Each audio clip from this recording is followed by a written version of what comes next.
Hello and welcome back to Forza Horizon 4 to take a look at another brand new vehicle in the game. This time the Land Rover Velar, as they seem to call it on Forza, but it's Land Rover Range Rover Velar First Edition, to give it its full name, the one that we're getting. But basically it's the Range Rover Velar here in the game, and it is the last new car we're getting in this update.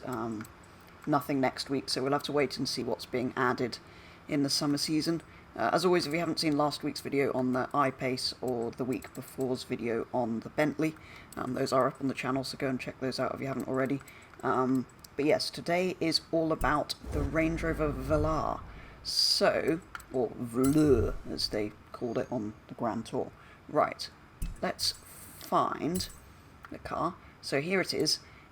Yes, it is a first edition, which I will explain the differences between that and the normal one at some point. But yes, it was actually launched in 2017, but obviously only put into production 2018, so the first edition's for the first year of production, 2018. The one we've actually got in here is not the biggest engine, interestingly, which I don't really mind. I don't have a problem with that. I just find it an interesting choice. I haven't quite figured out which one it is. We'll see if we can listen to it once we get in the car. But it's available with a 2-litre diesel, 2-litre petrol, 3-litre V6 petrol, or 3-litre V6 turbo diesel, and also a 5-litre supercharged V8. But we can see this is 2.9 litres effectively, so it's effectively a 3-litre car. So it's either the petrol or the turbo diesel. Did try to look at the engines to get some performance stats, but it kind of depends how they were tuned, so it's hard to quite tell what the differences are. But yes, there's a V6 petrol and a V6 turbo diesel, which is kind of interesting. I was looking at the V6 petrol, and it's actually a very old V8 engine with 2 pistons blocked off, which seems like an interesting choice. It's not actually any smaller than the V8 that it's based on, which is a bit weird. So that's one of them. But yeah, we have a...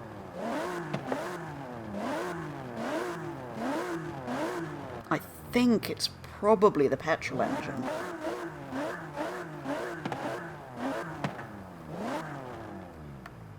Hang on. Let me check something. Does it have P380? I'm going to have to check which engine P380 is. Interesting. Okay, so I still don't quite know. But I think it's the petrol. It sounds petrol-y, and that seems more likely in a racing game. So that is the Velar. That's kind of an overview of it. And yes, we have a V6, which is probably petrol and not the diesel one, but not the V8, which is the one you'd think they would add, but I don't really mind. I just find it an interesting decision, but there's no reason to always have the top of the range everything. Now, the first edition, what is it? Well, it's just basically an expensive version of the car for the first year of production, which, according to Land Rover, offers exclusive design details. So basically you get a black roof and some you get a panoramic black top half section, as we're joined by the... They're everywhere already. Basically you get, a black roof, a sunroof, some headlights. Yes, hello. And you get a posh interior, and some 22-inch wheels, and... yes, perforated Windsor leather, which sounds very nice. And Meridian signature surround sound system. So basically you get some speakers, some nice black accents, and probably that goldy bit on the side vent, and on the front vents you might not be able to see it anymore, it's covered in snow. So basically you get a panoramic roof, a black pack, and a nice interior, and some nice speakers. But they just charge a lot because it's the first year of production, and then put some special bits on it. But yeah, that's enough going on about the car. Let's see what it's actually like. That's definitely a petrol engine.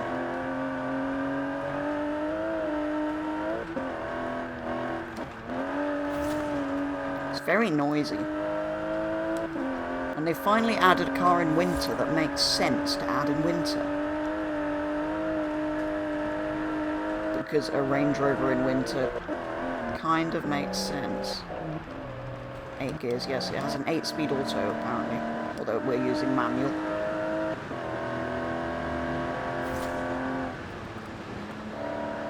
Oh, we've got a... Wait, since when have we had interior view without a steering wheel? Has that been a thing for ages?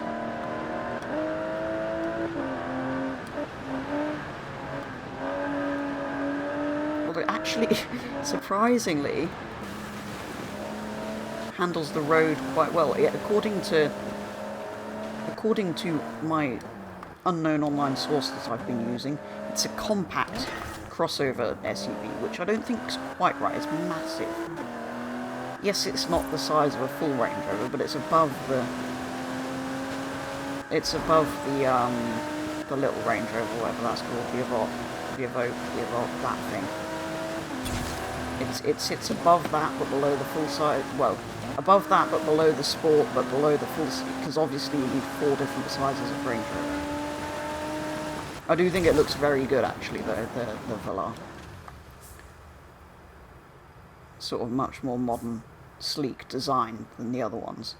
Although, yeah, it's still quite similar to the big Range Rover. It's still quite a big Range Rover-y thing. Right. Well, that's what it handles like. That's a bit of detail about the car. Let's head on up to the festival, as that's what we appear to be near, and go and see what upgrades and customization are available. Not expecting loads. So what would you do with a Land Rover? Is Forza wing on it? No. So we'll see what's available, see if we want to do anything, and then see what it's like after that. I haven't actually checked what class it is. It is B class, so we can build it to the top of B, top of A maybe. Oh yeah, so if you're wondering what I was talking about earlier, these are the goldy bits that I think you get on the first edition. So basically you get those, you get this black upper section, you get a sunroof, and you get a posh interior. But anyway, we are here at the festival, so let's have a look at upgrades. I do actually quite like this thing. I mean, probably not as much as the electric Jag, just because that's interesting. We have a thing that's not Forza Air, actually. Do we have the wide body? No, we have the bash bar thing, but we don't have a wide body. That's quite cool, though, that's available. I mean, it's available for the other Range Rover as well. Should we make it into let's make it into an off-road car. No, that's hideous. We won't do that, but we'll put the front bar looks kind of cool. Although it sticks out quite a lot of the side, which looks a bit odd when you don't have the snow tyres. Does it not have off-road race? That's interesting. Sport still has the... No, well, I guess we put snow on for now. I think maybe that will be off-road race when we get into not winter season. Right, what else can we do? Can we bring out the track width a bit? For once, the rear wheels actually come out far enough that you don't have to push the front... I kind of want to push the front ones back in one, but... Nah, we'll build it up to the top of... I think we'll leave it in B class. It's probably going to be pretty quick in B class, actually. I kind of imagined it was in A class. Raise the suspension. No, let's raise the suspension up a bit. Do these bits. We won't do... Could do weight reduction. It might make it handle a bit better, but I don't really like doing that. Okay, so if we put on an air filter and a flywheel, we are now top of B class. Got a few more horsepower. It's a little bit heavier. That'll be all that stuff on the front, but it's extra lights, which is always extra good. So we need those. And now, time to see the wonderful community has come up with in half an hour. Okay, black and red. Velar, black and white. Carbon black, that's interesting. That's kind of cool. But apart from that, we've got a lot of plain colours by the look of it. Official pace car. Yes. No, I don't think there's anything we want there. As usual. Oh, it's got paint groups. What are they? Right. For the sake of showing you the groups, let's paint that orange. And paint that green. Yes, it is the roof section. You can do that to your Velar. And I don't know why you'd want to. But it does mean you can paint the main bit of body any colour you like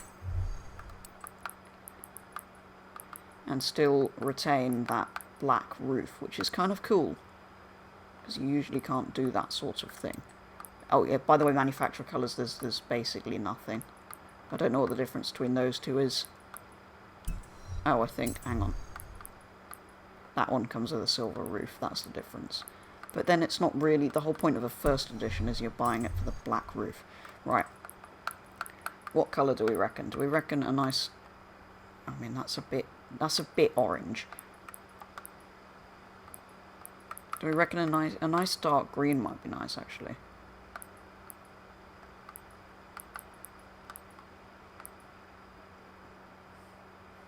Actually, you know what, that, with the gold accents,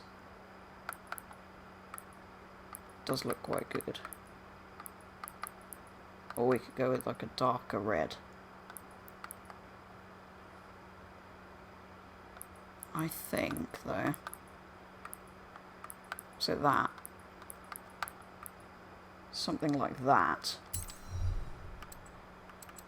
Looks quite good. Oh, I haven't... I messed that up, didn't I? Paint group 2. Black. Which means I think we should probably do those black as well. Yes, that's looking good. I like that. Right, let's go and see what it's like off-roading. I realise I should probably take it on a cross-country race or something, but... You know what, let's do that. I'll join you at a cross-country race in B class. So, here we are, Riverbank cross-country, 3 laps. Let's see what the Range Rover can do. Anything goes, so we've got a rather interesting selection of Lanciers and buggies and things. Don't hit that house like you always do. So there is quite an interesting selection here. I probably should have put the AI on unbeatable just to make it more interesting to see how it actually does, but it feels quick actually for a car that's only in B class. It feels more like it's an A class car, if I'm honest. Or at least somewhere in A class. So I think this will be a pretty quick B class vehicle. Particularly for this sort of thing, cross country. But possibly even on road, I think. We stripped a bit of weight out instead of adding power. I think it could be quite a good B-class car. But yeah, it's another interesting one, obviously this month, themed around British cars, and previously we had obviously the Australian cars. I know we only have 3 this month, but at least they're all new to the Forza series, which I like. But yeah, I kind of wish the updates weren't themed like that. I mean, around country is a little bit more varied than some of what we've had. So obviously we've had 3 quite different vehicles. Although arguably this and the I-Pace are similar. They're kind of big, heavy SUV things. Quite different, but they are both in that category. So yeah, it's kind of an interesting thing to add, particularly as they've not gone for the V8, like I said, which I don't mind, but I kind of feel like that's what would be more popular amongst the community, maybe. But yeah, I quite like this thing. I think it looks better than the big Range Rover. It's kind of similar. Maybe they should have added the even smaller Range Rover. Maybe this is a bit similar to what we've got. So we've got the Sport, I think, haven't we? We've not got the full-size Range Rover. So this and the Sport, they're quite similar, I guess. But yeah, it's cool that they're adding something a bit different, something new. They're not always adding just supercars and supercars and supercars. Something a bit different for some of the parts of the community they maybe overlook a bit. They don't often have this sort of thing. But then maybe not many people want SUVs. Who knows? But yeah, I think it's cool that they've added something a bit different. I think it's quite fast. I think it would be good in A-class. So yeah, quite an interesting car. I think, but again, it's kind of like the I-Pace. You're not going to use it in a lot of racing and things. You might use it to drive about. You might use it in cross country if it's quick, like I think it will be. But then nobody really does cross country, does it? But anyway, that is the race, which we won quite easily. But like I say, I didn't put the AI on unbeatable, so not really a surprise. But there you go, that is the Velar, which has more than, well, I guess that counts as Forza Aero, that bit on it, but it's not just the splitter. It had 2 Forza Aero options. Kind of weird seeing that without the wide body, though. I'll probably take that off again, because that looks a bit silly. But yeah, there you go. That is Range Rover Velar. Be interesting to see what's being added next time out, in the next update. But yeah, like I said, the summary of this car. I think it'll be fast in A-Class. It's cool that they've added something brand new. I'm not going to complain if it's not recycled content. An interesting choice, as with the other 2 cars this update. They've picked some interesting cars that some people may think is a bit of an odd choice for a racing game, but I think it's kind of cool to have something a little bit different. So yeah, fast in A-Class probably. It's good to have something a bit different, good to have something new that's not recycled from before, and yeah, overall it feels quite nice to drive. Handles better than I expected on and off the road. So yeah, quite a cool car. But yeah, like I said, it'll be interesting to see what they add next time. I think there's some rumours that the GMC Cyclone's coming back, so maybe we'll have an American-themed update. We've had an Australian one and a UK one, so maybe the next one will be American-themed. I'd kind of prefer they weren't, they mixed them up a bit, but like I say, with this last one, I'm not so bothered because they're 3 quite different cars. So as long as it's not 3 American fast pickups, not all at once at least. If they added them another month, I wouldn't mind. Yeah, as long as it's not 3 or 4, if they're going to add something every week again. But yeah, that'll be interesting to see. And as I always say, it'll be interesting to see how many more cars are added, how many more updates they do, because they can't keep doing them that long. Game's coming up on its 2-year anniversary.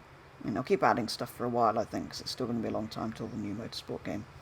But anyway, yeah, that is a first look at the Range Rover Velar. Like I said, there won't be any new cars next week, because there's nothing in the game, and then it'll be interesting to see what is in summer season, which I will, of course, be testing out once it's here. But otherwise, that is going to be all for this video, taking a first look at the Range Rover Velar here on Forza Horizon 4. So thank you very much for watching, and I'll be back with the next video very soon.